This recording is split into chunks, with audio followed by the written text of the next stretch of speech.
Hello students.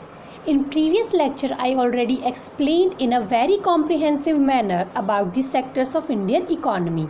Let's quickly revise them. Human activities which generate income are known as economic activities. These economic activities are broadly grouped into primary, secondary and tertiary sector or activities. Primary activities are or primary sector directly depend on environment for utilization of earth's resources such as land, water, minerals, etc. It includes fishing, agriculture and mining. People engaged in primary activities are called red collar workers. In secondary sector, we add value to natural resources by transforming raw materials into valuable products. People engaged in secondary activities are called blue collar workers. In tertiary sector includes both production and exchange. In this sector, we produce services. People engaged in tertiary sector are called white collar workers. In this lecture, we are going to discuss about the historical changes which have taken place over the years. Like you all know, initially we used traditional seeds for farming and then we use HYV seeds. Okay, HYV seeds increase our production, and if you know like production increase हो रहा है, it means आपके पास production increase हो रहा है. For example आपके घर पर आपके पास एक खेत है और खेत में गेहूं है, तो जो वीट है वीट प्रोड्यूस हो रहा है. आपके पास बहुत सारा वीट है, तो मम्मा क्या करेंगी, रोज़ रोज़ आपको रोटियां बना के खिलाएंगी, है ना, या कभी पराठा बना दिया. बट अब आप एक टाइम के बाद बोर हो जाओगे कि मम्मा रोज़ रोज़ रोटियां नहीं खानी, हमें पराठा नहीं खाना, कुछ और चाहिए. तो ऐसे में क्या हुआ ना कि कुछ इनोवेटिव आइडियाज़ आए. लाइक क्या किया जाने लगा, आटे से हमने क्या किया, बिस्किट बनाना शुरू किया. बिस्किट बनाया मीन्स बेकरी प्रोडक्ट्स स्टार्ट हो गए. Okay, likewise same goes with the fruits. हमारे पास जो भी फ्रूट्स थे अब हम उनको खा के बोर हो गए थे, वी नीड चेंज. तो हमने क्या किया, उन फ्रूट्स से जैम बनाना स्टार्ट कर दिया. ओके, तो इस तरह से अब हमने जैम बनाया और लाइक बेकरी प्रोडक्ट्स स्टार्ट किए. इट मीन्स हमने क्या किया, हम आ गए सेकेंडरी सेक्टर में. ओके, सेकेंडरी सेक्टर में आ गए, इट मीन्स इंडस्ट्रीज ग्रो करने लग गई. ओके, तो जब प्राइमरी सेक्टर अपनी पीक पर पहुंच गया, लाइक बहुत ज़्यादा डेवलप्ड हो गया, तब स्टार्ट किसका हुआ, तब कौन सा सेक्टर जनरेट हुआ, सेकेंडरी सेक्टर.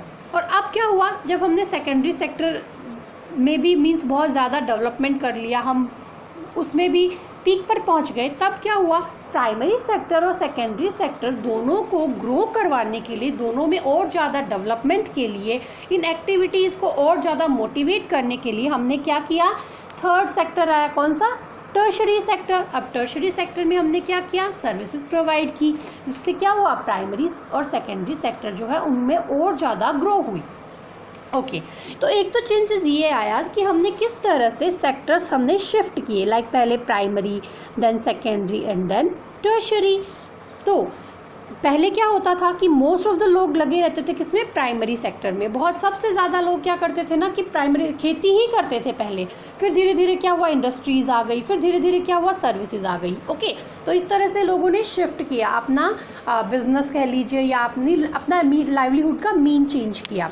उसके बाद क्या हुआ, एक तो चेंजेस ये हुआ. सेकेंड चेंज ये हुआ कि पहले क्या होता था कि most of the peoples 80% of population जो थी ना वो हमारी प्राइमरी सेक्टर में ही इंगेज रहती थी, वही वो प्रोडक्शन करती थी. ओके, उसके बाद क्या हुआ ना कि प्राइमरी सेक्टर के बाद क्या आया, सेकेंडरी सेक्टर आया, सेकेंडरी सेक्टर के बाद आया टर्शरी सेक्टर आया, है ना. तो अभी क्या है, अभी मोस्ट ऑफ जो लोग हैं वो किस में इंगेज है, टर्शरी सेक्टर में इंगेज है. बिकॉज क्या है ना, प्राइमरी सेक्टर अब उतना प्रोडक्टिव नहीं रहा, बिकॉज लोगों के पास क्या है, ज़मीन कम हो गई है हमारे रहने के लिए. जैसे कि अब पीस ऑफ लैंड की जो लिमिटेशन होती है वो यही होती है कि वो लिमिटेड होती है. लाइक आपने 9th क्लास में पढ़ा भी होगा, है ना, that there is a only limitation with land, that is land is limited, है ना. तो अब हमें क्या करना पड़ेगा, जब लैंड लिमिटेड हो गई है तो अब हमें क्या करना पड़ेगा, एम्प्लॉयमेंट के लिए अलग अलग सोर्सेज ढूंढने पड़ेंगे, लाइक हमें इंडस्ट्रीज़ में एंड टर्शरी सेक्टर में, अलग अलग सर्विसेज में।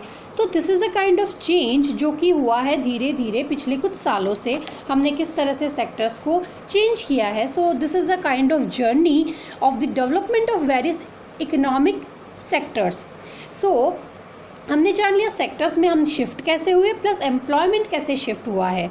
सो this is a conceptual lecture. These concepts, जो ये कॉन्सेप्ट्स हैं, are applied on every economy, not only Indian economy but also applied on every economy of the world. So in next lecture we will discuss about the economic historical changes made in Indian context. Okay, so till then stay connected, keep learning, good luck, bye bye.